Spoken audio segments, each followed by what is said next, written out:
মুখে দয়া বিশ্বদয়া প্রেমোন্মীল দামোদয়া শ্যাম শাস্ত্র বিবাদয়া রসোদয়া চিত্তার্পিতন্মদয়া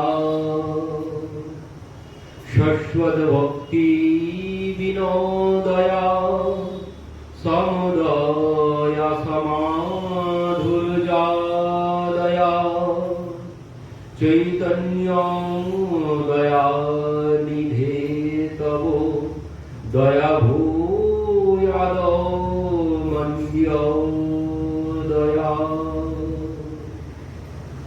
দক্ষিণ হইতে আইলা প্রভু কহে সমাচার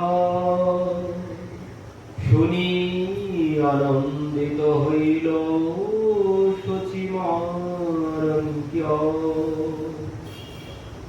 শুনি আনন্দিত হইল সচিমা তার মন শ্রীনিবাস আদি তার যত ভক্তগণ শুনিয়া সবার হইল পরম উল্লাস অদ্বৈত আচার্য গৃহে গেলা কৃষ্ণদাস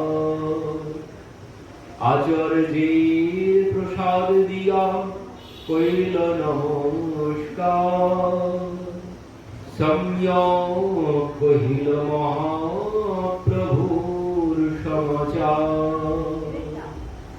শুনিয়া আচার্য গোসাই পরমানন্দ হইল প্রেমাবেশে হুঙ্কার বহুনৃত্য হইল হরিদাস ঠাকুরের হইল পরমানন্দ বাসুদেব দত্ত মুখ্য মুরারি শিবানন্দ।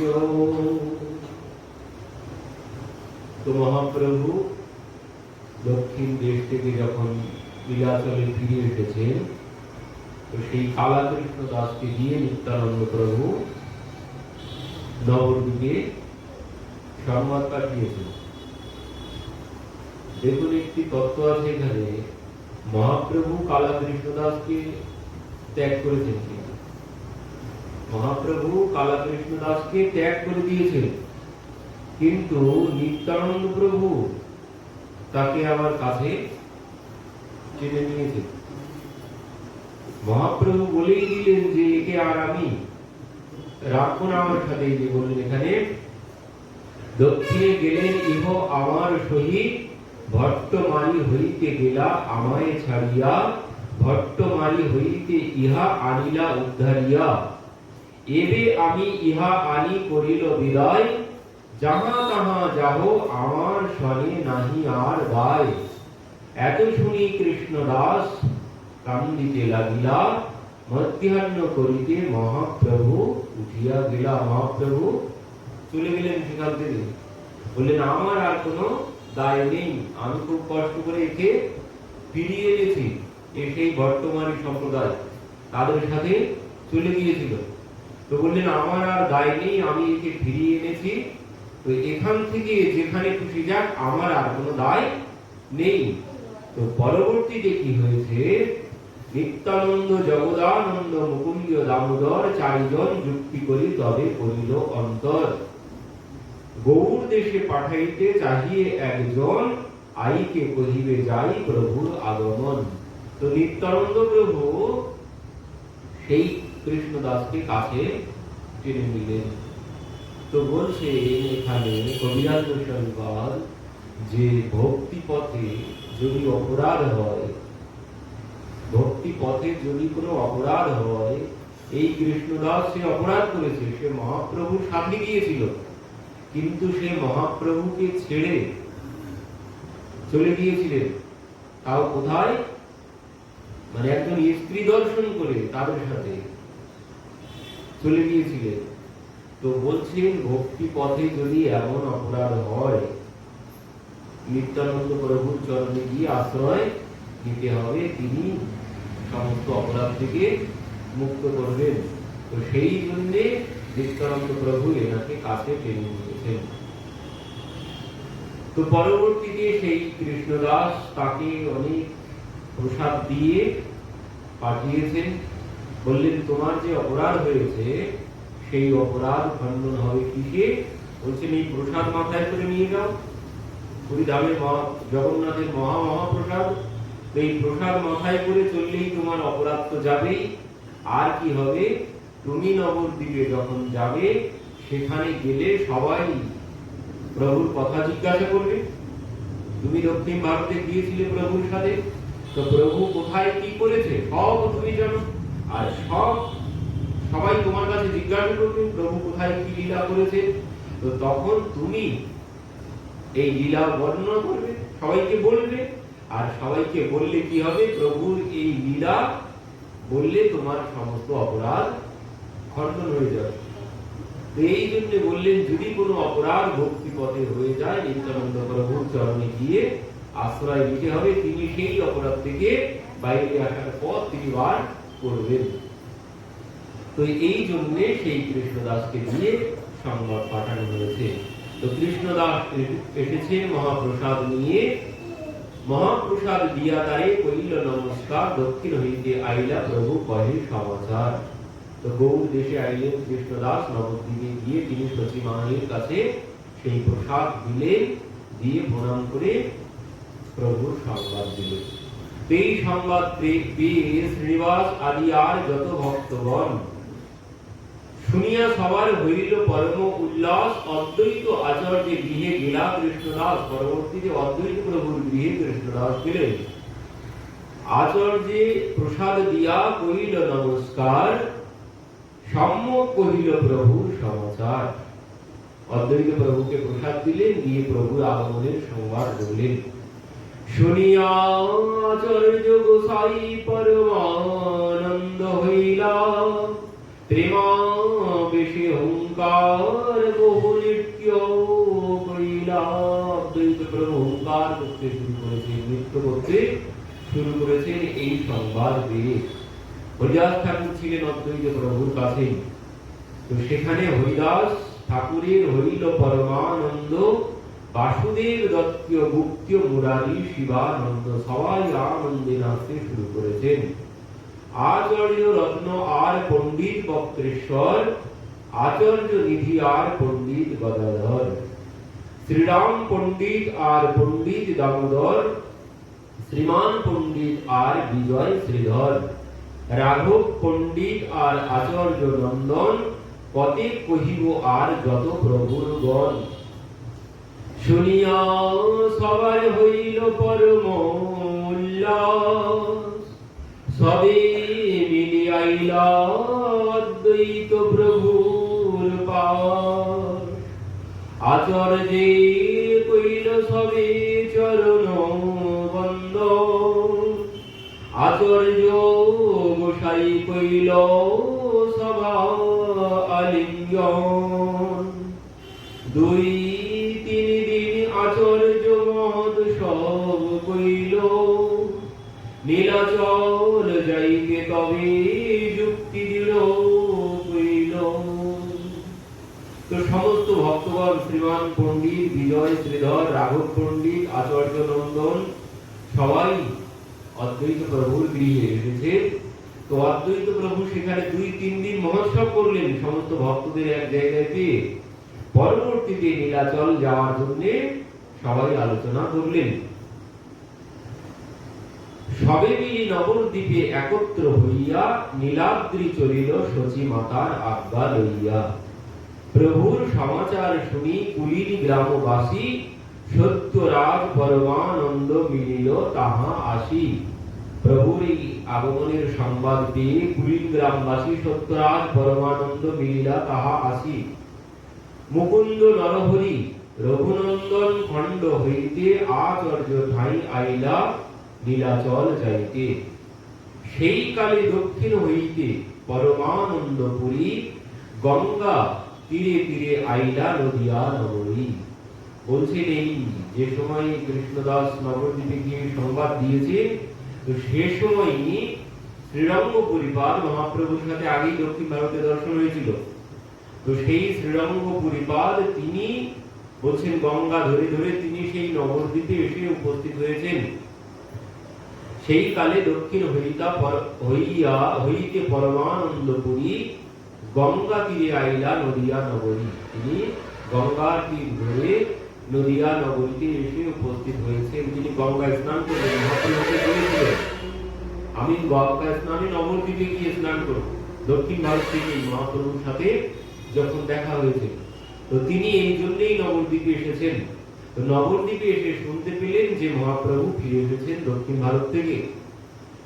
তো আই তারে ভিক্ষা দিল, বলছেন সেখানে আইর মন্দিরে সুখী করিল বিশ্রাম, আই তারে ভিক্ষা দিল করিয়া সম্মান। মানে মায়ের কাছে, সচি মায়ের কাছে তিনি গেলেন। তো সচি মা ওনাকে বিশ্রামের ব্যবস্থা করলেন, ভোজনের ব্যবস্থা করলেন অনেক সম্মানের সহিত। প্রভু আগমন দেহ তাহা শুনিল, শীঘ্র নীলাচল যাইতে তাহার ইচ্ছা হইল। মায়ের কাছেই তিনি সেখানেই জানতে পারলেন যে প্রভু ফিরে এসেছেন দক্ষিণ ভারত থেকে। আর এই সংবাদ শ্রবণের সাথে সাথে তারও ইচ্ছা হলো যে তিনি নীলাচল যাবেন। তো এই জন্যে শীঘ্র নীলাচল যাইতে তার ইচ্ছা হইল। প্রভুর এক ভক্ত দ্বিজ কমলাকান্ত নাম, তারে লইয়া নীলাচলে করিলা প্রয়াণ। সেই শ্রীরঙ্গ পুরীপাদ প্রভুর একজন ভক্ত কমলাকান্ত, তার সাথে নিয়ে তিনি নীলাচলের উদ্দেশ্যে গমন করলেন। সত্তরে আসিয়া দেহ মিলিলা প্রভুরে, প্রভুর আনন্দ হইল পাইয়া তাহারে। প্রেমাবেশে হইল তার চরণ বন্দন, দেহ প্রেমাবেশে কইল প্রভুর আলিঙ্গন। প্রেমাবেশে কইল তার চরণ বন্দন। কি বললেন? সত্তরে আসিয়া দেহ মিলিলা প্রভুরে, প্রভু আনন্দ হইলা পাইয়া তাহারে। শ্রীরঙ্গ পুরীপাদকে পেয়ে প্রভু বড় আনন্দ পেয়েছেন। তো সেই শ্রীরঙ্গ পুরীপাদ পরবর্তীতে প্রেমাবেশে, বলছেন প্রেমাবেশে কইল তার চরণ বন্দন, দেহ প্রেমাবেশে কইল প্রভুর আলিঙ্গন। তো দুইজনকেই আলিঙ্গন করলেন প্রেমাবেশে। প্রভু কহে তোমা সঙ্গে রহিতে বাঞ্ছা হয়, মোরে কৃপা করি করো নীলাদ্রি আশ্রয়। মহাপ্রভু বলছেন আমার তোমার সাথে থাকতে বড় ইচ্ছা করছে, তো তুমি কৃপা করে এইখানে থেকে যাও। তো ইনি কে? বলছি এনার পরিচয়। পুরী কহে তোমা সঙ্গে রহিতে বাঞ্ছা করি, গৌর হইতে চলি আইলা নীলাচল পুরী। ইনিও বলছেন যে তোমার সাথে থাকার জন্য আমি গৌর দেশেই গিয়েছিলাম। যখন তোমার সংবাদ পেয়েছি তুমি ফিরে এসেছো, আমি সঙ্গে সঙ্গে আগে আগে চলে এসেছি। সবাই তো আসার জন্য সেখানে এক জায়গায় হয়েছে, কিন্তু তাদের দেরি দেখে ইনি আর থাকতে পারেননি। কমলাকান্তকে নিয়ে ইনি একা একা বেরিয়ে পড়েছেন। এই দুইজনা আগে আগে চলে এসেছেন। সমস্ত ভক্তগণ এখনো রওনা দেননি, তারা সবাই প্রতিমায়ের গৃহে আছেন। তো ইনি আগে আগে চলে এসেছেন। তো বলছেন পুরী কহে তোমার সঙ্গে রহিতে বাঞ্ছা করি, গৌর হইতে চলি আইলা নীলাচল পুরী। মহাপ্রভু বলছেন তোমার সাথে আমার থাকতে বড় ইচ্ছা করছে, তো তুমি কৃপা করে থাকো। আর ইনি বলছেন তোমার সাথে থাকার জন্যই আমি চলে এসেছি আগে আগে। সবাই তো আসছে পরে, কিন্তু আমি আগে আগে চলে এসেছি তোমার সাথে থাকার জন্যই। দক্ষিণ হইতে তোমার শুনি আগমন, শচীর আনন্দ হইল যত ভক্তগণ, সবে আসিতেছে তোমারে দেখিতে, তা সবার বিলম্ব দেখি আইলা করিতে। বলছেন সবাই আসছে, মাও বড় আনন্দ পেয়েছে তোমার সংবাদ পেয়ে, কিন্তু তাদের বড় বিলম্ব হচ্ছে। আমি আর ধৈর্য ধরতে পারলাম না, তাড়াতাড়ি করে আমি চলে গেছি তোমার সাথে থাকার জন্যে। তো ইনি কে? ইনি আর কেউ নন, ইনি হচ্ছেন, এখানে বলছেন এই শ্রীরঙ্গ পুরীপাদ হচ্ছেন আর কেউ নয়, দাপর লীলার উদ্ধব মহারাজ, যিনি প্রভুর বিয়োগ আর সহ্য করতে পারছেন না। কারণ আমরা গত প্রসঙ্গে আলোচনা করছিলাম, সেই উদ্ধবকে ভগবান বললেন যে দেখো আমি তোমাকে সাথে নিয়ে যাব না, তুমি এখানে থাকো। যে সময় সেই যদুবংশ উপরে ঋষিরা অভিশাপ দিলেন, সাম্যকে নারী সাজিয়েছেন, দেখতে তো সবাই সুন্দর, ভগবানের সন্তান, নাতিরাও যেমন সুন্দর, ভগবানের পুত্ররাও সবাই সুন্দর, সবাই ভগবানের মতো দেখতে। তো শাম্বকে নারী সাজিয়েছে, তারা সাজিয়ে ঋষিদের কাছে গিয়েছে, ঋষিদের কাছে গিয়ে বলছেন না আমাদের এই বৌমার ছেলে হবে না মেয়ে হবে। সেবার তারা তো চোখ বন্ধ করে কোনো কিছুই পাচ্ছে না, পেটে বালি মানে কাপড় চোপড় বেঁধে পেটটা মোটা করে বউটা দিয়ে নিয়ে গেছে। এবার তারা চোখ বন্ধ করে কোনো কিছু খুঁজেই পাচ্ছে না, কি হবে। এবার যখন কোনো কিছু বলতে পারছে না, এরা ব্যঙ্গ করতে শুরু করেছে, এই দেখো দেখো এই সাধু কিছুই জানে না, শুধু শুধু সাধু সেজে বসে আছে। এবার সেখানে ছিলেন দুর্বাসা ঋষি। দুর্বাসা ঋষি বলছে আমার কাছে আয়, আমি বলছি কি হবে। এবার যেই দুর্বাসা ঋষির কাছে গেছে, দুর্বাসা ঋষি বলছেন শোন, এর গর্ভে যার জন্ম হবে সেই হবে তোদের যদুবংশের কাল। এর গর্ভে কি হবে বলছেন, জনিষ্যতি গোবন্দা মুসলম কুল নাসনম। বলছেন এর গর্ভে মুসলের জন্ম হবে, আর সেই মুসলই হবে তোদের যদুবংশের কাল। এবার সেই ভয় পেয়ে এরা তাড়াতাড়ি করে সেখান থেকে চলে এসে কাপড় খুলেছে।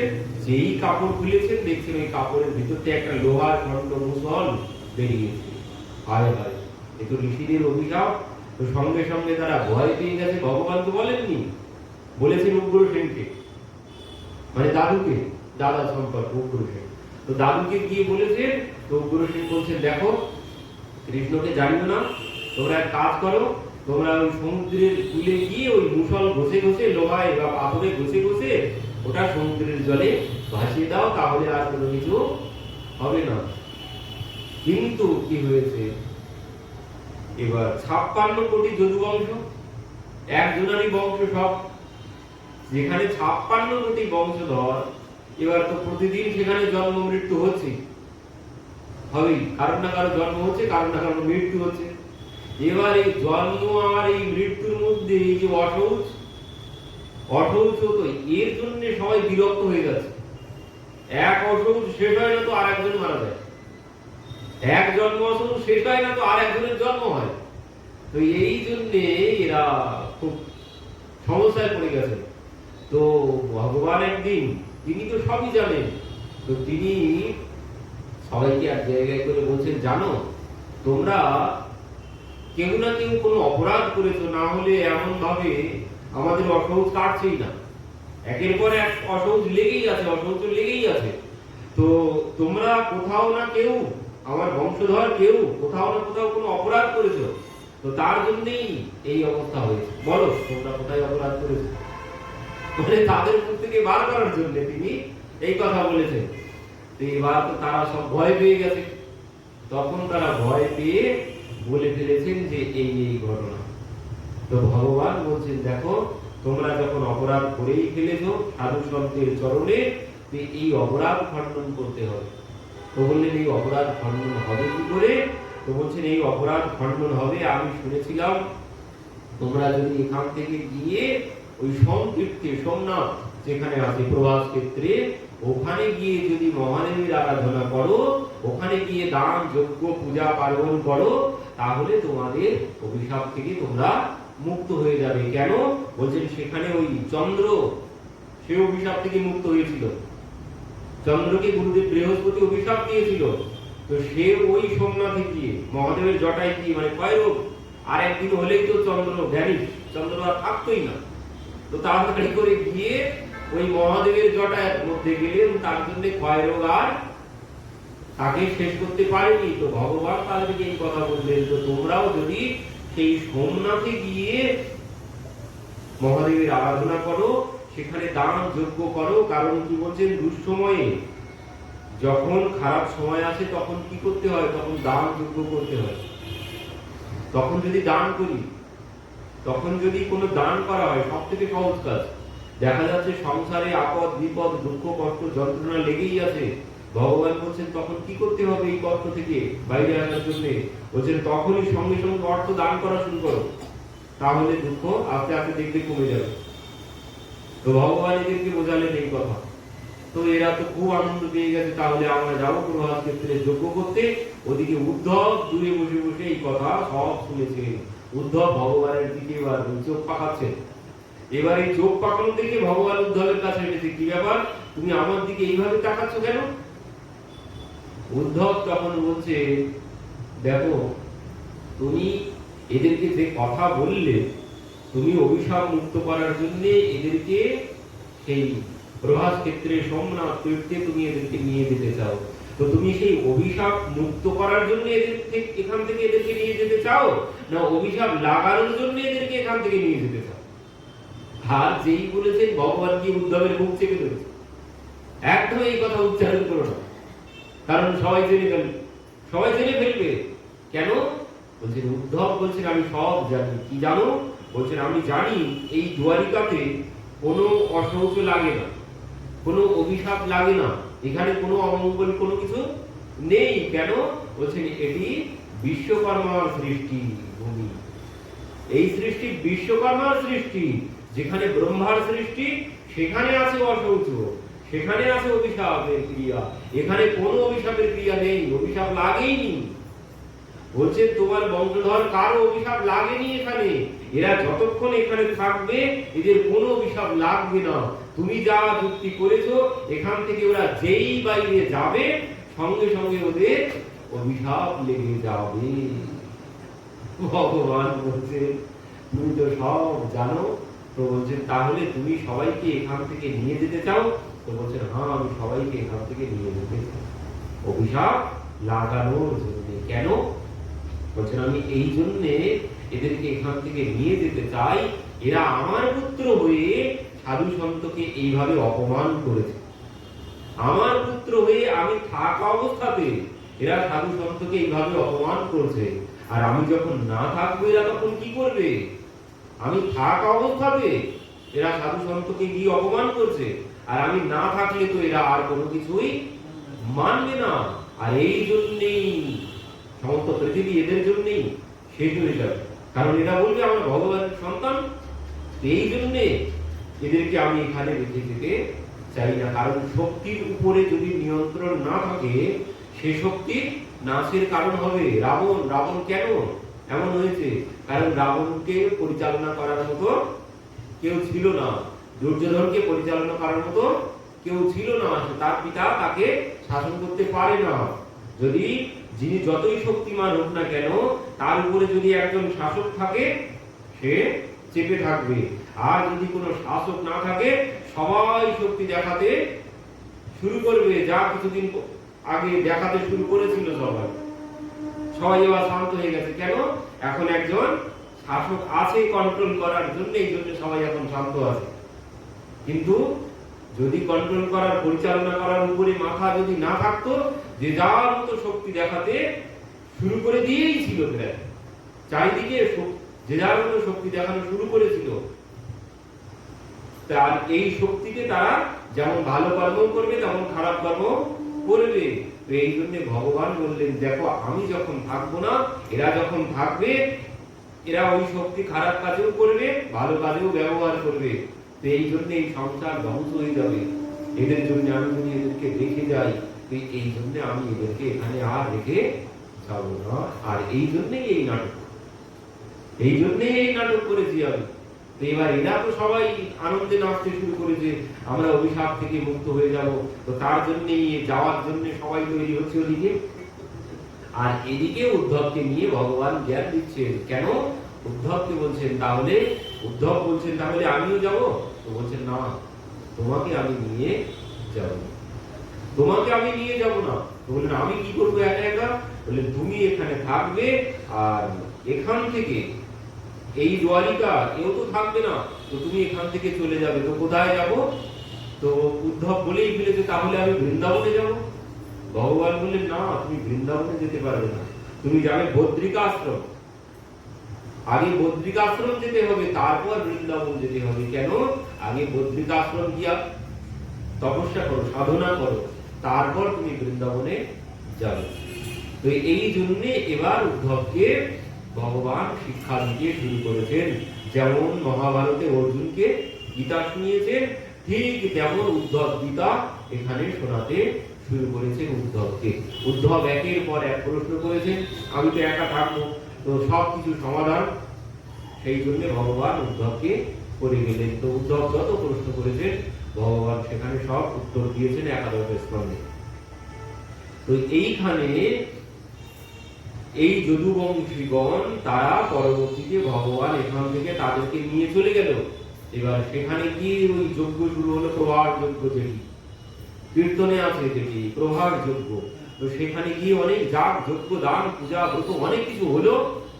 পরবর্তীতে কি হলো, এই যদুবংশীরা তারা সব মদিরা পান করতে শুরু করলো। এবার মদিরা পান করে যে যার মতো নিজেদের মধ্যে লড়াই করে সব শেষ হয়ে গেল সেখানে যদুবংশ সব।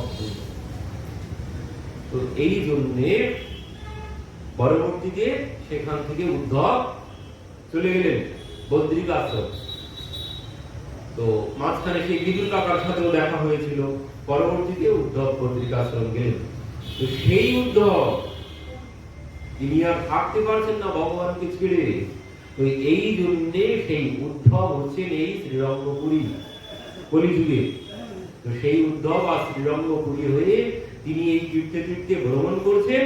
ভ্রমণ করে আজ মহাপ্রভুর কাছে চলে এসেছেন। তিনি আর বিরহ সহ্য করতে পাচ্ছেন না বলে। তো মহাপ্রভু বলছেন তুমি আমার সাথে থাকো, আর ইনি বলছেন আমি তোমার সাথে থাকার জন্যই চলে এসেছি। সবাই তো আসছে, তাদের সাথেও আসেনি, আমি আগে আগে চলে এসেছি। তোমাকে ছাড়া আমি আর থাকতে পারছি না। কেন? কারণ দুইজন তো আগে সাথে সাথেই থাকতেন, উদ্ধব ভগবান আর কৃষ্ণ। কৃষ্ণ আর উদ্ধব দুইজন একসাথেই থাকতেন। আর ভগবান সব থেকে বেশি ভালোবাসতেন উদ্ধবকে, সব থেকে বেশি ভালোবাসতেন। আর কেন ভালোবাসতেন? কারণ উদ্ধবের মধ্যে গুণ ছিল। উদ্ধব ভগবান ভোগ লাগানোর পর যে অবশিষ্ট অংশ রেখে যেতেন উদ্ধব সেটুকুই পেতেন, বাইরের থেকে আর কোনো কিছু পেতেন না। উদ্ধব কোনদিন বাইরের থেকে কোনো বস্ত্র পরিধান করেননি। ভগবান যেগুলো বাদ দিয়ে দিতেন আর পরতেন না, সেগুলো উদ্ধব পরিধান করতেন। এই জন্যে প্রভুর কাছে উদ্ধব অত্যন্ত প্রিয়। কৃষ্ণস্ব দ্বৈত সখা, ভগবানের সখা তিনি। তো এই জন্যে ইনি বলছেন যে আমি তোমাকে ছাড়া ভাবতে পারছি না, এই জন্য আগে আগে চলে এসেছি। তো পরবর্তীতে কাশী মিশ্র আবাসে নিভৃতে এক ঘর, প্রভু তারে দিল আর সেবার কিঙ্কর। কাশী মিশ্রের একটি ঘর, সেখানে তিনি তাকে থাকতে দিলেন, আর একজন তার সেবক দিলেন মহাপ্রভু তাকে। আর দিন আইলা স্বরূপ দামোদর, প্রভুর অত্যন্ত মর্ম রসের সাগর। এবার স্বরূপ দামোদর তিনি এবার প্রভুর কাছে এসেছেন। পুরুষোত্তম আচার্য তার নাম পূর্বাশ্রমে, নবদ্বীপে ছিলাতেহ প্রভুর চরণে। এদিকে পুরুষোত্তম আচার্য স্বরূপ দামোদর, এনার আসল নাম হচ্ছে পুরুষোত্তম আচার্য, তার নাম পূর্বাশ্রমে। এনার পূর্বের নাম ছিল পুরুষোত্তম আচার্য। নবদ্বীপে ছিলাতেহ প্রভুর চরণে, নবদ্বীপেই তিনি থাকতেন প্রভুর সাথে। যতদিন না সন্ন্যাস গ্রহণ করেছেন মহাপ্রভু, ততদিন প্রভুর সাথেই ছিলেন। প্রভুর সন্ন্যাস দেখি উন্মত্ত হইয়া, সন্ন্যাস গ্রহণ করিল বারাণসী গিয়া। মহাপ্রভু যখন সন্ন্যাস গ্রহণ করেছেন, ইনি পাগল হয়ে গেছেন, ইনি আর থাকতে পারছেন না। তো ইনি কি করেছেন? ইনি বারাণসীতে গিয়ে সন্ন্যাস গ্রহণ করেছেন। চৈতন্যানন্দ গুরু তার আজ্ঞা দিল তারে, বেদান্ত পড়িয়া পড়াও সমস্ত লোকেরে। ওনার গুরু হচ্ছে চৈতন্যানন্দ, গুরু তারে আজ্ঞা দিল। ওনার গুরুদেব হচ্ছেন চৈতন্যানন্দ। ওনার গুরুদেব ওনাকে কি আদেশ দিলেন? বলছেন বেদান্ত পড়িয়া পড়াও সমস্ত লোকেরে। তুমি বেদান্ত পড়ো, আর পড়ে সেই বেদান্ত সবাইকে পড়াও, গুরুদেব আদেশ করলেন। কিন্তু পরম বিরক্ত দেহ পরম পণ্ডিত, কায় মনে আশ্রী আছে শ্রীকৃষ্ণ চরিত। তিনি পরম বিরক্ত, মানে সর্বত্যাগী। তিনি পরম বিরক্ত দেহ পরম পণ্ডিত। আবার তিনি আর কি বলছেন? কায় মনে আশ্রয়ীছে শ্রীকৃষ্ণ চরিত, ভগবানের চরিতকেই তিনি আশ্রয় করেছেন। ও বেদান্ত এনার ভালো লাগে না। নিশ্চিন্তে কৃষ্ণ ভজিব, এই তো কারণ উন্মাদে করিল দেহ সন্ন্যাস গ্রহণ। তিনি সন্ন্যাস গ্রহণ করেছেন কি জন্যে?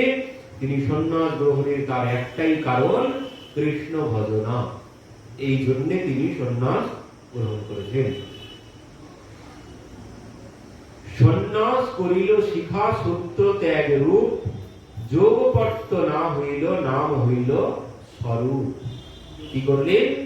সন্ন্যাস করিল শিখা সূত্র ত্যাগ রূপ। সন্ন্যাস গ্রহণ করে শিখা সূত্র তিনি ত্যাগ করে দিয়েছেন। দিয়ে যোগপট্ট না লইল, যোগপট্ট সন্ন্যাসীদের একটি বিশেষ বস্ত্র, তো সেই যোগপট্ট তিনি গ্রহণ করলেন না। তো নাম তার কি হলো? সন্ন্যাসের পর স্বরূপ নাম হলো।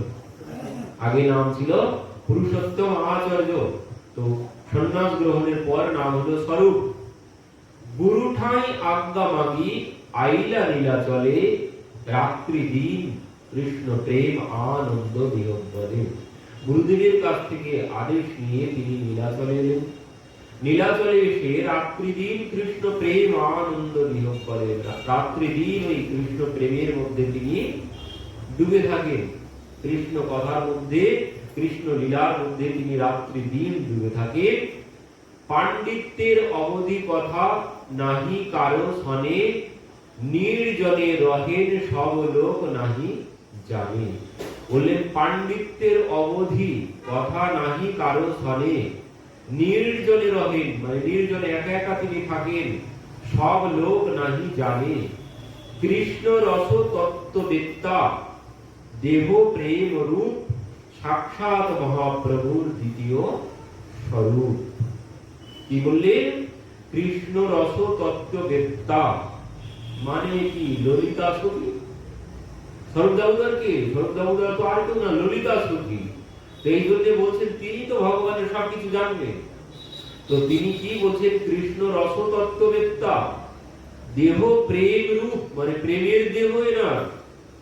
আর কি? সাক্ষাৎ মহাপ্রভুর দ্বিতীয় স্বরূপ, ওই মহাপ্রভুর মতোই। ভগবান যেমন, ভগবানের সখীগণ সখাগণ সব একই রকম। উদ্ধব আর ভগবানের মধ্যেও কোনো ভেদ ছিল না। উদ্ধব আর ভগবানের মধ্যে কোনো ভেদ ছিল না, শুধু একটুখানি প্রেম ছিল না, তার জন্য বৃন্দাবনে তিনি পাঠিয়েছিলেন। তো এখানেও ইনিও এই স্বরূপ দামোদর, ললিতা, বিশাখা এনারা সবাই একই স্বরূপ, ভগবানেরই স্বরূপ, এনাদের মধ্যে কোনো ভেদ নেই। তো বলছেন দ্বিতীয় স্বরূপ। কবিরাজ গোস্বামী বলছেন মহাপ্রভুর দ্বিতীয় স্বরূপ মানে দ্বিতীয় মহাপ্রভু। তো গ্রন্থ শ্লোক গীত কেহ প্রভুর আগে আনে, স্বরূপ পরীক্ষা কইলে পাছে প্রভু শুনে। কি হয়? মানে যিনি গান গাইতে জানেন, যিনি লিখতে জানেন, তো তিনি কি করেন? যারা মহাপ্রভুর ভক্তগণ তারা যারা কিছু লেখেন, যারা কিছু গান লেখেন বা কবিতা লেখেন, তো কি করেন? বলছেন সেই লেখা মহাপ্রভুকে শোনাতে চান। সবাই কিছু লিখে মহাপ্রভুকে শোনাতে চান। তো এবার সেই লেখা সরাসরি মহাপ্রভুর কাছে নিয়ে যাওয়া হয় না। আগে কি হয়? বলছেন আগে এই স্বরূপ দামোদর এনার কাছে আগে পরীক্ষা করা হয় এটি মহাপ্রভুকে শ্রবণ করানোর যোগ্য কিনা। ইনি আগে পরীক্ষা করবেন, তারপর সেটি মহাপ্রভুর কাছে যাবে। ভক্তি সিদ্ধান্ত বিরুদ্ধ যে আর রসাভাস, শুনিতে না হয় প্রভুর চিত্তের উল্লাস। কি বলছে? ভক্তি সিদ্ধান্ত বিরুদ্ধ, ভক্তি বিরুদ্ধ আর রসাভাস মানে যে বিষয়ের মধ্যে রস কম আছে আর যে বিষয় ভক্তি সিদ্ধান্তের বাইরে বেরিয়ে যায় সে বিষয় মহাপ্রভু শ্রবণ করেন না। এই জন্য এই বিষয়টি আগে এই স্বরূপ দামোদর তিনি আগে পরীক্ষা করেন, এটি ভক্তি সিদ্ধান্তের বিরুদ্ধ কি বা রসাভাস আছে কি, এর মধ্যে রস আছে কি, ভগবত তত্ত্ব আছে কি বা ভগবত তত্ত্বের বিরুদ্ধ কি, সেটি আগেই পরীক্ষা করেন, তারপর মহাপ্রভুর কাছে সেই বিষয় আসে। অতএব স্বরূপ আগে করে পরীক্ষণ, শুদ্ধ হয় যদি করায় প্রভুকে শ্রবণ। বিদ্যাপতি, চণ্ডীদাস, শ্রীগীত, গোবিন্দ এই তিন গীতে করে প্রভুর আনন্দ। প্রভু আনন্দ পান কিসে বেশি? বলছেন বিদ্যাপতি, চণ্ডীদাস আর গীত গোবিন্দ এনাদের রচনা। এই বিদ্যাপতি ঠাকুরের রচনা, চণ্ডীদাসের রচনা আর গীত গোবিন্দ, এই 3 গীতে করে প্রভুর আনন্দ। সঙ্গীতে গন্ধর্ব সম, শাস্ত্রে বৃহস্পতি, দামোদর সম আর নাহি মহামতি। স্বরূপ দামোদর কেমন, তার গুণ বলছেন। সঙ্গীতে গন্ধর্ব, গন্ধর্বগণ সঙ্গীতে হচ্ছে তারাই সর্বশ্রেষ্ঠ। যারা সঙ্গীতে পারদর্শী, এই সংসারেই যারা আছে সঙ্গীতে পারদর্শী, তারা সবাই কিন্তু গন্ধর্ব লোক থেকেই আছে, সাধারণ কেউ নয়। যারা সঙ্গীতে পারদর্শী, যার কণ্ঠে সুর আছে, তিনি সাধারণ কেউ না, তিনি গন্ধর্ব লোক থেকেই আছে। গন্ধর্ব ছাড়া কোনোদিন সুর আসবে না। যারা গন্ধর্ব লোক থেকে আসে তারাই শিল্পী হবে, তারাই গায়ক হতে পারবে, তাছাড়া অন্য কেউ গায়ক হতে পারে না। তো এই যে বলছেন এখানে, সঙ্গীতে গন্ধর্ব সম, শাস্ত্রে বৃহস্পতি, বৃহস্পতির সমান পণ্ডিত। উদ্ধবটিক একই রকম, ইনিও স্বরূপ দামোদর, তিনিও বৃহস্পতির সমান পণ্ডিত। দামোদর সম আর নাহি মহামতি, মহাবুদ্ধিমান ইনি। অদ্বৈত নিত্যানন্দের পরম প্রিয়তম, শ্রীবাস আদি ভক্তগণের হয় প্রাণ সম। ইনি অদ্বৈত প্রভু, নিত্যানন্দ প্রভুর প্রিয়তম, শ্রীবাস আদি ভক্তগণের হয় প্রাণ সম। সেই দামোদর আসি দণ্ডবত হইলা, চরণে পড়িয়া শ্লোক পড়িতে লাগিলা।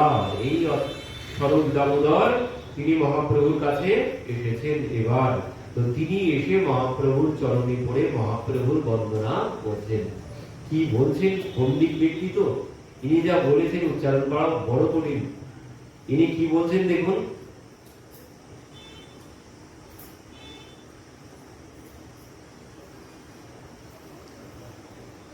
হে দধ্যোনিত খেদয়া বিশ্বদয়া প্রেমোন্মীল দামোদয়া, শ্যাম শাস্ত্র বিবাদয়া রসদয়া, চিত্তার্পিতন্মদয়া, সস্বাদ ভক্তি বিনোদয়া সমদয়া, মাধুর্য মর্যাদয়া, চৈতন্য দয়া নিধে তব, দয়া ভূয়াদ মন্দ্য দয়া। মহাপ্রভুর চরণে ইনি বলছেন, কি বলছেন, এর অর্থ হচ্ছে, হে লব্ধ নিতোখে দয়া বিষ দয়া প্রেমোন্মীল দাম দয়া, শ্যামস্ব শাস্ত্র বিবাদয়া রসদয়া, চিত্তার্পিতন্মদয়া, সস্বদ ভক্তি বিনোদয়া সমদয়া, মাধুর্য মর্যাদয়া, শ্রী চৈতন্য দয়া নিধে তব দয়া, ভূই আদ মদ মন্দ্য দয়া। কি বলছেন এখানে, হে চৈতন্য, হে দয়া নিধে, যদ্বারা অনায়াসে সকল দুঃখ দূরীভূত হয়, যাহা অত্যন্ত নির্মল, যদ্বারা আনন্দ প্রকাশিত হয়, যদ্বারা শাস্ত্র বিবাদ প্রশমিত হয়, যাহা ভক্তি রস প্রদান করে, যদ্বারা চিত্তে উন্মাদ নামক সঞ্চারী ভাব অর্পিত হয়, যাহা হইতে নিরন্তর ভক্তি সুখ লাভ হয়, এবং যাহা মদ নামক ভাবের সহিত বর্তমান, সেই মাধুর্য মর্যাদা বশত সাময়িক প্রকাশ প্রাপ্য, তোমার দয়া হোক আমার প্রতি। কি বলছেন এখানে, হে দয়ানিধে, যদ্বারা অনায়াসে সকল দুঃখ দূরীভূত হয়, হে লদ্দুনিত খে দয়া, বলছেন সমস্ত খেদ মানে দুঃখ দূর হয়, বিষ দয়া মানে বিষাদ, সমস্ত বিষাদ দূর হয়, প্রেমোন্মীল দাম দয়া, বলছেন যিনি আনন্দ প্রকাশিত, আনন্দ দান করেন, যদ্বারা শাস্ত্র বিবাদ প্রশমিত হয়, যাহা ভক্তি রস মানে যিনি ভক্তি রস প্রদান করেন, যার দ্বারা প্রেম উন্মাদ মানে প্রেম ভক্তি জাগে যার দ্বারা, তো তিনি আমাকে কৃপা করুন। তো এর বড় ব্যাখ্যা আছে। কি বলছেন? প্রথমে মাধুর্য মর্যাদায়া, কি বলছেন? মাধুর্য মর্যাদায়া, যিনি মাধুর্যকে মর্যাদা দান করেছেন। মাধুর্যের বিগ্রহ আমরা ভগবানকে বলি, মাধুর্যের বিগ্রহ ভগবান, কিন্তু এখানে মাধুর্য মর্যাদায়া মানে মাধুর্যকে যিনি মর্যাদা দান করেছেন তিনি কে? তিনি হচ্ছেন মহাপ্রভু। অন্য ক্ষেত্রে, অন্য লীলাতে, অন্য অবতারে মাধুর্য নেই। মাধুর্য আছে একমাত্র এই চৈতন্য লীলাতে, মহাপ্রভুর মধ্যেই মাধুর্য আছে। মাধুর্য কাকে বলে? বলছেন মাধুর্যের মর্যাদা চরম সীমা তদ্বারা মাধুর্য মানে মধুরতা লাভ করেছে। মাধুর্য মানে মধুরতা। তো মধুরতা কার মধ্যে আছে? ভগবান শ্রীকৃষ্ণের মধ্যে আছে ঠিক, কিন্তু সম্পূর্ণ রূপে নেই। ভগবান শ্রীকৃষ্ণের মধ্যে মাধুর্য মানে রস সম্পূর্ণরূপে নেই। কেন নেই? বলছেন দেখুন, সর্ব বিষয়ে চেষ্টার চারুতা মানে যে চেষ্টায় সর্বদা মনোহারিত্য প্রকাশ পায়, যাহাতে কোনো সময় ত্রাসের সঞ্চার হয় না, তাকে মাধুর্য বলে। মাধুর্য কাকে বলে? বলছেন যেখানে সর্বদা রস আসবে, সর্বদাই রস পাওয়া যাবে, যেখান থেকে কোনো সময় সেখান থেকে কোনো ভয় আসবে না, যেখান থেকে সর্বক্ষণ মাধুর্য মানে রস আস্বাদিত হবে, সেটি হচ্ছে মাধুর্য। যেখান থেকে সর্বদা রস আস্বাদিত হবে। কিন্তু অন্যান্য লীলাতে সর্বদা রস আস্বাদন হচ্ছে না। কেন হচ্ছে না? কারণ ভগবান যখন চক্র ধারণ করছে তখন আর রস আছে না সেখানে, সেখানে তো ভয় পেয়ে যাচ্ছে সবাই, সেখানে মাধুর্য নেই। তো এই জন্য বলছেন মাধুর্য মর্যাদা, মাধুর্যকে মর্যাদা দান করেছেন একমাত্র চৈতন্য মহাপ্রভু। এখানে কোনো ভয় নেই, এখানে কোনো অস্ত্র শস্ত্র কোনো কিছু নেই। আগে তিনি অস্ত্র ধারণ করেছেন, আর যখনই অস্ত্র ধারণ করেছেন সেখান থেকে মাধুর্য খর্ব হয়েছে, মাধুর্য নাশ হয়েছে। যখনই তিনি অসুর দমন করেছেন তখনই মাধুর্য নষ্ট হয়েছে। শিশুপালকে যখন হত্যা করতে গেছেন সবাই ভয় পেয়ে গেছে, সেখানে তো নানান রকম কথা বলেছেন রাষ্ট্রীয় যজ্ঞে। যখন শিশুপালকে দাঁড়িয়ে বলছেন দাঁড়ান, এর পূজা কেন হবে? জরাসন্ধের পুত্র বলেছেন সহদেব, মানে প্রথম পূজা কার হবে? তো সহদেব উঠে দাঁড়িয়ে বলছেন একমাত্র প্রথম পূজার যোগ্য আমি এখানে ভগবান শ্রীকৃষ্ণকেই দেখতে পাচ্ছি, ইনি একমাত্র প্রথম পূজার যোগ্য। এই কথা যেই সহদেব বলেছে, জরাসন্ধের পুত্র, কিন্তু তার পিতাকে আবার এনারাই কি হত্যা করেছে। তো সেই জরাসন্ধ বলছেন একমাত্র যদি প্রথম পূজার অধিকারী কেউ হন তো একমাত্র কৃষ্ণই আছে এখানে।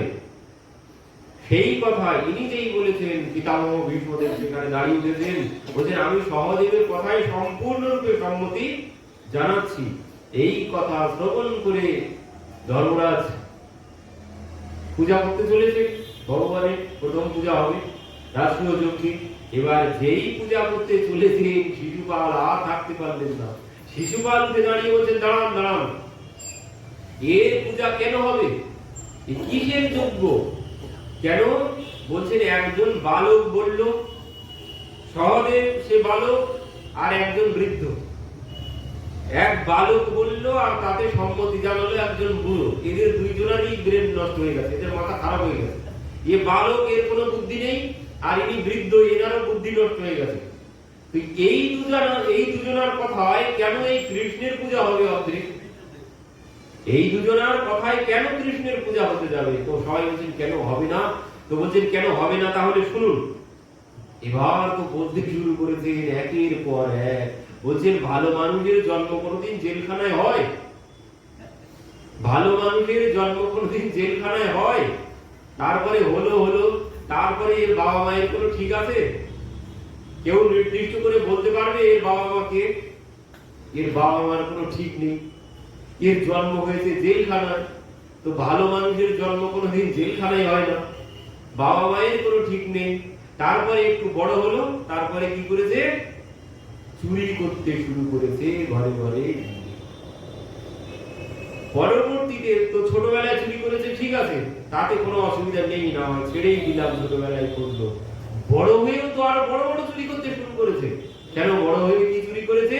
বলছেন আমি বিবাহ করতে গিয়েছিলাম, এর জন্য বিবাহ করা হয়নি, তাকে এ চুরি করে নিয়ে চলে গেছে।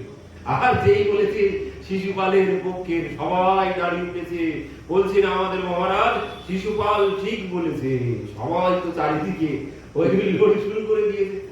এবার যে শিশুপালের পক্ষের সবাই উঠে শিশুপালের কথায় সম্মতি জানিয়েছেন, তখন এবার পাণ্ডবদের পক্ষের সবাই উঠে দাঁড়িয়েছেন। এত বড় কথা, এত বড় অপমান। ভগবান মাঝখানে গিয়ে বলছেন সবাই শান্ত হও, ও আমারই ভাই, আমারই পিসিমার ছেলে, তো আমি নিজেদের আমি এর সাথে মিটিয়ে নিচ্ছি ঝামেলা, তোমরা এর মধ্যে এসো না, কারণ দুই পক্ষ দাঁড়িয়ে উঠেছে, যুদ্ধ লেগে যাবে। তো ভগবান বলছেন তোমরা সবাই শান্ত হও, আমাদের বাড়ির ব্যাপার আমি নিজে নিজেই মিটিয়ে নিচ্ছি।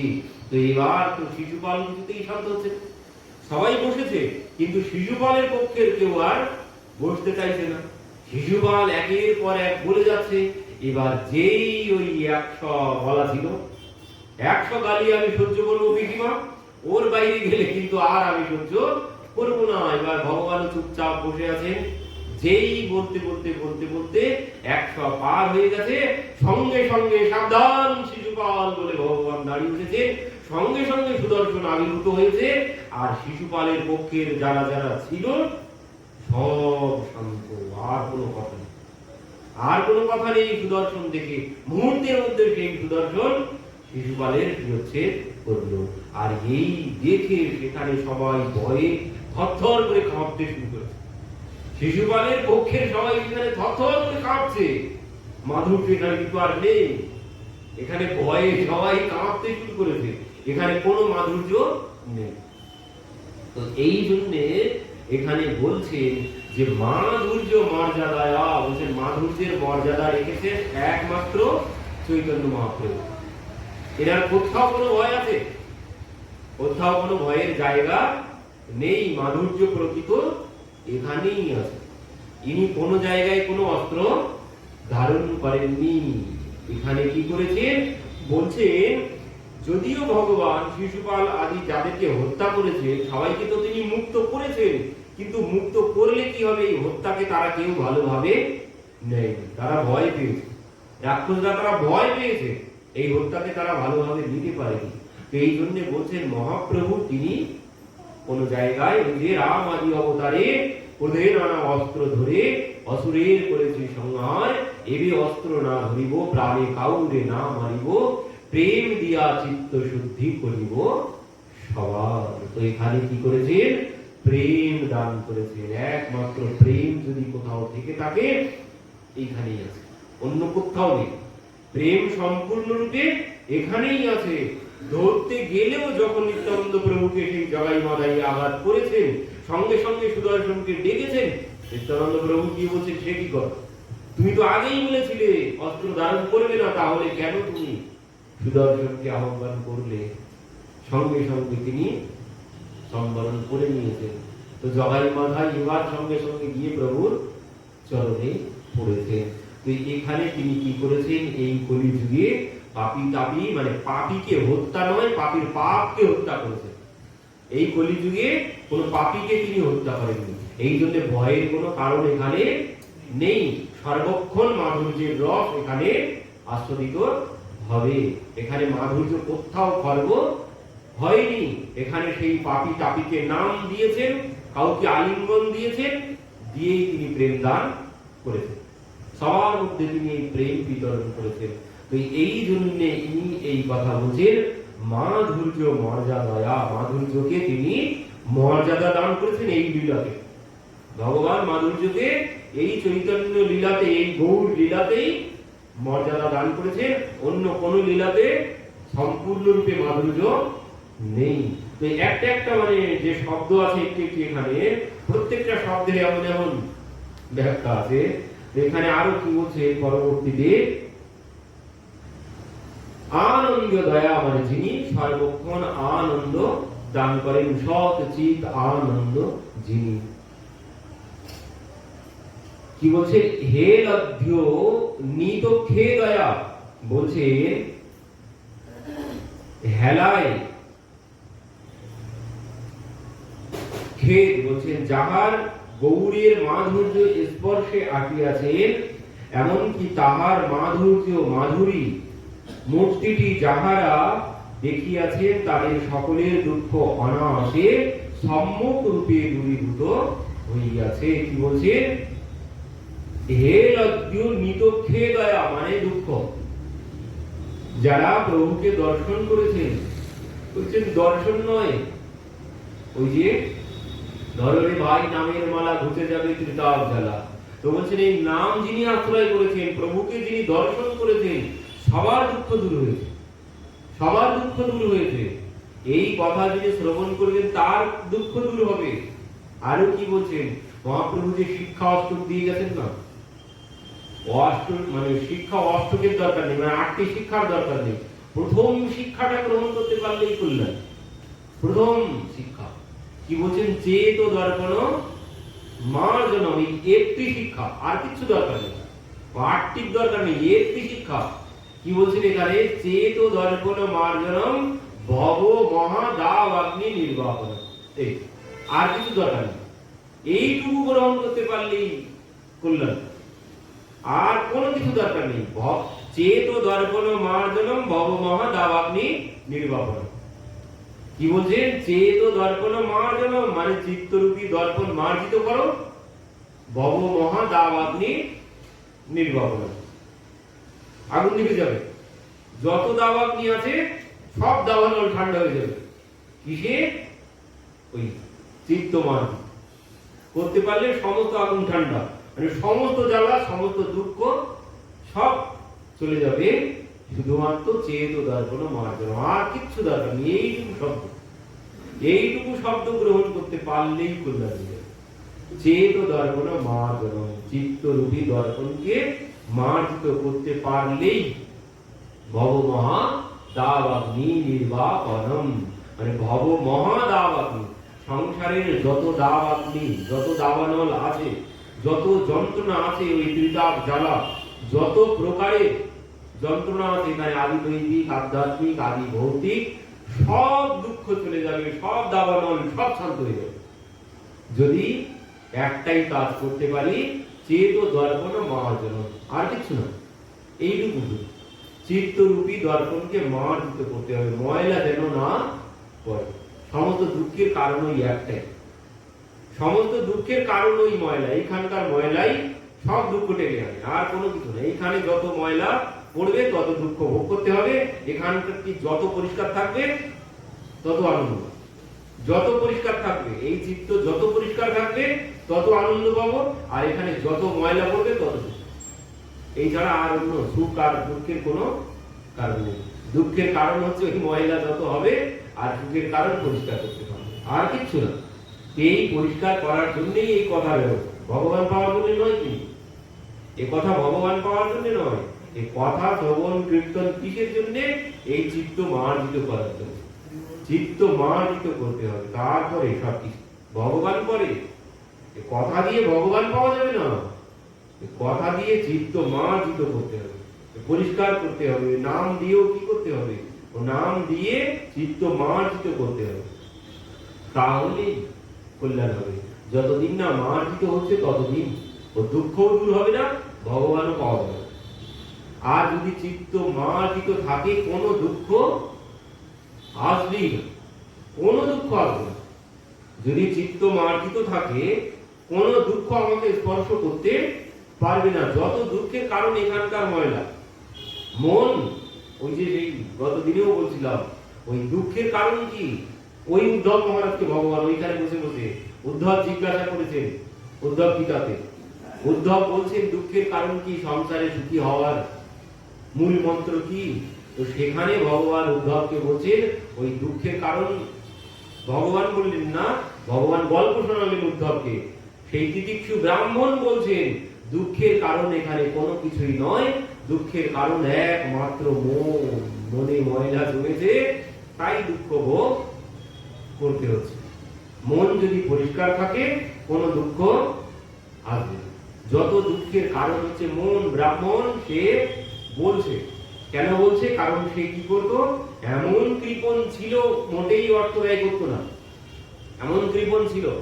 তো ভগবান সেখানে বলছেন যে দেখো, ওই সংসারে সুখী হওয়ার জন্য উদ্ধবকে বললেন যে পঞ্চধা বিভজন বৃত্তিয়ম, মানে বৃত্তকে 5 ভাগে ভাগ করে, ধর্মায়, যশস্বার্থায়, কামায়, স্বজনায় চ পঞ্চধা বিভজন বৃত্তিয়ম ইহত্র চ মদতে। বলছেন যদি কেউ এই বৃত্ত 5 ভাগে ভাগ করে ব্যবহার করতে পারে তার কোনোদিন দুঃখই আসবে না। মানে অর্থ ব্যয় করতে হবে 5 জায়গায়, 5 ভাগ করে। ধর্মায়, প্রথম হচ্ছে ধর্মে, যশস্বার্থায় মানে যেখানে দান করলে সুনাম হবে সেখানে দান করতে হবে, প্রথম দান ধর্মে। তারপরে যেখানে দান করলে সুনাম হবে সেখানে দান করতে হবে। আর এক ভাগ হচ্ছে ওই যেখান থেকে অর্থের আয় হচ্ছে সেখানে 1 ভাগ রাখতে হবে, মানে ব্যবসা বাড়ানোর জন্য 1 ভাগ থাকবে। আর কামায় মানে নিজের জন্য 1 ভাগ থাকবে।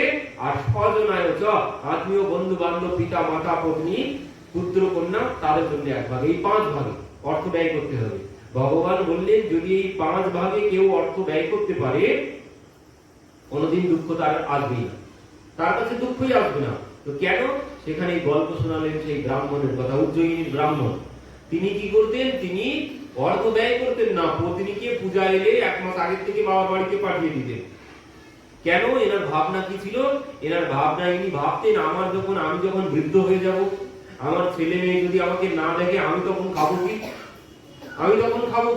এখন যদি আমি সব ব্যয় করে দিই, এরা যদি বুড়ো বয়সে আমাকে না দেখে তখন আমি খাবো কি? তো এই জন্য ইনি সব অর্থ জমা করে রেখে দিতেন, বুড়ো বয়সে খাবে তাই, কেউ যদি না দেখে। এই জন্য এই ভেবে তিনি সবকিছু রেখে দিতেন। তো এবার কি হয়েছে? পরবর্তীতে এবার পত্নী পূজা এলে খরচ করবে না, এই জন্য বাবার বাড়িতে পাঠিয়ে দেবে। এবার সে প্রথম যেত, পরবর্তীতে যখন বাবার বাড়িতে যাচ্ছে না, এবার পূজার সময় বাড়িতে আসে, বলছেন চলো বাজারে যাবে না, ছেলে মেয়ের জামা কিনতে হবে, আমার শাড়ি কিনতে হবে।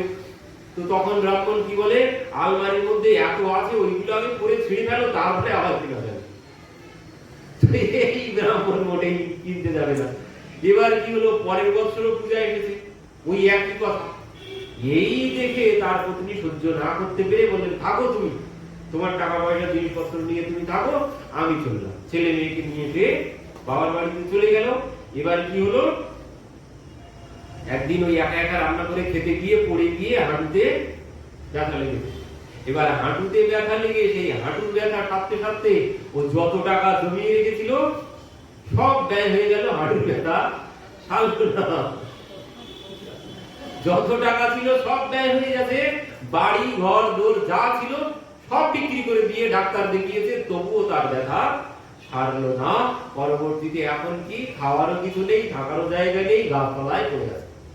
এবার একদিন পেটের জ্বালা সহ্য না করতে পেরে ভিক্ষা করতে বেরিয়েছে। 1-2 বাড়ি ভিক্ষা করতে করতে সে ব্যথা এমনিতেই সেরে গেছে, সে ব্যথা সেরে গেছে। তাহলে ব্যথা কিসের জন্য ছিল এবার বুঝুন, ব্যথা কিসের জন্য ছিল এবার বুঝতে হবে। তো সে ব্যথা এমনি সেরে গেছে। তো সেই ব্রাহ্মণ এমন ভিক্ষা করে খায় আর গাছতলায় পড়ে থাকে। তো সেই ব্রাহ্মণের কাছে জিজ্ঞাসা করা হলো যে দুঃখের কারণ কি? ভগবান উদ্ধবকে শোনাচ্ছেন এই গল্প। তো বলছেন উদ্ধব, সেই ব্রাহ্মণ বলল দুঃখের একমাত্র কারণ হচ্ছে মন। মন হচ্ছে দুঃখের কারণ। কেন মন দুঃখের কারণ? ওই যে মন ভেবে রেখেছে আগে থেকে, আমার যদি দুঃখ আসে তখন আমি কি খাবো, এই জন্য ভাবনার জন্য আগে থেকে ভাবনা করে রেখেছি। আমি যদি ভাবনা না করতাম তাহলে আমার কোনো দুঃখ আসতো না। এই হচ্ছে দুঃখের কারণ। আমরা আগের থেকে ভাবি। কেন ভাবি?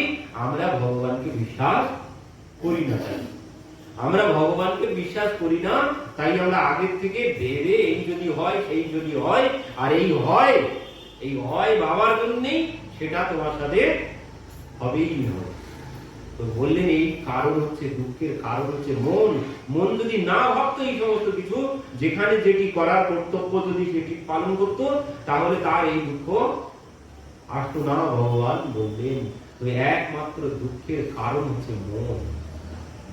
মন ভেবে রেখেছে যদি দুঃখ আসে যদি ছেলে মেয়ে খেতে না দেয়, এই তো এই ভাবনার জন্যই দেবে না। যদিও দেওয়ার হতো, তুমি ভেবেই রেখেছো ছেলে মেয়ে যদি খেতে না দেয় তো ছেলে মেয়ে কোনদিন দিবে। তোমার মনে যদি এই ভাবনা আছে ছেলে মেয়ে যদি খেতে না দেয় তো ওই ছেলে মেয়ে কোনোদিন তোমাকে খেতে দেবে, একদম পরিষ্কার বিষয়। কারণ তুমি তো মনে মনে ভেবেই রেখেছো এটা যদি হয় তো ওটাই হবে। পজিটিভ ভাবতে হবে সব সময়।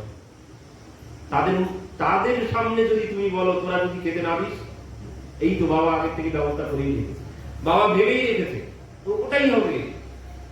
এই জন্য কোনোদিন নেগেটিভ ভাবনাও নয়, আর মুখে বললেও চলবে। দেখাতে হবে আগের থেকে যে আমি তোর উপরে নির্ভরশীল। আমি যদি নির্ভর না থাকি তারা দেখবেই না, তারা তো আগের থেকে জেনেই গেল যে বাবা নিজের ব্যবস্থা নিজে করেই রেখেছে। ভগবানও ঠিক ওই একই ফর্মুলাতে চলে। ভগবান বললেন যদি কেউ আমার উপরে ভরসা করে, আমার উপরে নির্ভর থাকে, আমার উপরে সমর্পিত থাকে, আমি দেখবো। তুমি যদি তোমার নিজের ব্যবস্থা নিজেই করতে করো, তুমি যদি নিজের ব্যবস্থা করতে চাও তো করো, আমি দেখবো না।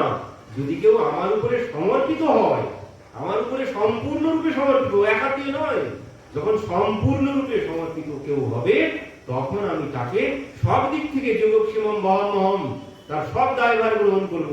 কিন্তু আমরা তো আগেই আমার ফাঁদ আমি নিজেই করে রেখেছি, আমার ফাঁদ আমি নিজেই করে রেখেছি, অন্য কাউকে দোষ দিয়ে কোনো লাভ নেই। সেই ব্রাহ্মণ বলছেন দুঃখ কোনো মানুষে দেয় না, কোনো দেব দেবী, কোনো গ্রহ, কোনো কেউ কাউকে দুঃখ দেয় না। সেই ব্রাহ্মণ নিজে বলছেন কোন সময়ও কেউ কাউকে দুঃখ দিতে পারে না। কোন কাল আমরা বলি না এই নক্ষত্রের ফেরা, এই ফেরা, সেই ফেরা, তোমার এই নক্ষত্র খারাপ, জ্যোতিষীর কাছে যাও, ও বলবে তোমার এই গ্রহ খারাপ, সেই গ্রহ খারাপ। তো সেই ব্রাহ্মণ বলছে কোন গ্রহ কাউকে দুঃখ দেয় না, কোন দেব দেবী কাউকে দুঃখ দেয় না, আর কোন মানুষও কাউকে দুঃখ দেয় না, ভগবানও কাউকে কোনোদিন দুঃখ দেন না। দুঃখের কারণ যদি থেকে থাকে সেটি একমাত্র মন, এটা ভালো করে বসিয়ে নিতে হবে। কেউ কাউকে দুঃখ দেয় না, আমরা ওসব ভাবই মাত্র। বলছেন কোন গ্রহ জন্য কোনো দুঃখ আসে না, দুঃখ আসে নিজের কর্মের জন্য আর নিজের চিন্তা ভাবনার জন্য। একটাই হচ্ছে দুঃখের কারণ, অন্য কোনো কারণ নেই দুঃখের। আর ভাগ্য, ভাগ্য বলে কিন্তু কোনো কিছু নেই। ভাগ্য আমি আমার ভাগ্য তৈরি করি, আমি যেমন কর্ম করবো আগামীতে আমার ভাগ্য তেমন হবে। এখন যদি ভালো কর্ম করি আগামীতে ভালো ভাগ্য তৈরি হলো, এখন যদি খারাপ কর্ম করি খারাপ ভাগ্য তৈরি হলো। যারা চুরি করে রেখেছিল তারা সবাই এখন জেলখানায় যাচ্ছে, তারা কর্ম করে রেখেছে তাই যাচ্ছে। তো এই কর্মের দ্বারা ভাগ্য তৈরি করেছে, তারা নিজের ভাগ্য নিজে তৈরি করেছে। কেউ ভগবান ভাগ্য তৈরি করে পাঠায় না, আমার ভাগ্য আমি নিজেই তৈরি করি। এই হচ্ছে বাস্তব সত্য কথা। ভগবান উদ্ধবকে এই সমস্ত জ্ঞান দিয়েছেন উদ্ধব গীতাতে। এমন বহু জ্ঞানের প্রশ্ন আছে, উদ্ধব মহারাজ প্রশ্ন করেছেন আর ভগবান উত্তর দিয়েছেন সেখানে। তো একমাত্র মন। এই জন্য মহাপ্রভু বললেন কি চেত দর্পণ মার্জনম, এই দর্পণ, এই মনটাকে আগে মার্জিত করো। তোমার ভব মহাদাবান, মানে সংসারের কোনো যন্ত্রণা তোমাকে ভোগ করতে হবে না। এই হচ্ছে সুখের দুঃখের চাবিকাঠি। সুখ দুঃখের চাবিকাঠি সব চেত দর্পণ মার্জনম। মন যদি পরিষ্কার থাকে কোনো কষ্ট নেই, মনে যদি ময়লা জমে থাকে তো কষ্টের পর কষ্ট সবকিছুই আসবে। আর এই মনে ময়লা থাকলে কি হবে? চিন্তা ভাবনাও খারাপ হবে, চিন্তা ভাবনাও খারাপ হবে। আর যেমন খারাপ চিন্তা ভাবনা হবে তেমনই খারাপ সব আমার সাথে হতে থাকবে। মন যদি পরিষ্কার হয় ভাবনা কোনোদিন খারাপ হবে না। আর ভাবনা যদি খারাপ না হয় তাহলে আমার সাথে কোনোদিন খারাপ কোনো কিছু হতেই পারে। যা কিছু খারাপ হয় আমি নিজেই ডেকে, আমি নিজেই নিমন্ত্রণ করে রেখেছি আগের থেকে তার জন্য। এই জন্য বললেন চেত দর্পণ মার্জন। মহাপ্রভু বললেন এই চিত্ত মার্জিত করো, ভব মহা দাবাগ্নি তোমার নির্বাপন এমনিতেই হয়ে যাবে, কোথাও যেতে হবে। কোনো ডাক্তার বুদ্ধি, কোনো জ্যোতিষী, কোনো কিছু লাগবে না। ওই যে রোগ সারানো, রোগটাও পর্যন্ত হাঁটুর ব্যথা সমস্ত ঔষধ খাওয়া হয়ে গেছে, মানে সমস্ত অর্থ দিয়ে সব ঔষধ খাওয়া হয়ে গেছে সারেনি। এবার যখন অর্থ ব্যয় হয়ে গেছে তখনই এমনিতেই সেরে গেছে। কেন? বলছেন যেখানে যেটি করার দরকার ছিল, দায়িত্ব কর্তব্য কোনো কিছু ধর্ম পালন করা হয়নি তাই। এবার আমরা যা কিছু করি ও সব কিন্তু রেকর্ডিং হচ্ছে। আমরা যা কিছু যখন যা কিছু করছি না কেন সব রেকর্ডিং হচ্ছে, আর তারই ফল আস্তে আস্তে ফলবে বা এই ভাবলে হবে না যে এই কর্ম করছি ও কেউ দেখতে পায়নি, কেউ দেখতে পায়নি, ও সব রেকর্ডিং হচ্ছে যেখানে যা কিছু করছি, আর সেই কর্ম অনুযায়ী আগামীতে সব ফল বাড়বে। এই হচ্ছে আমাদের দুঃখের একমাত্র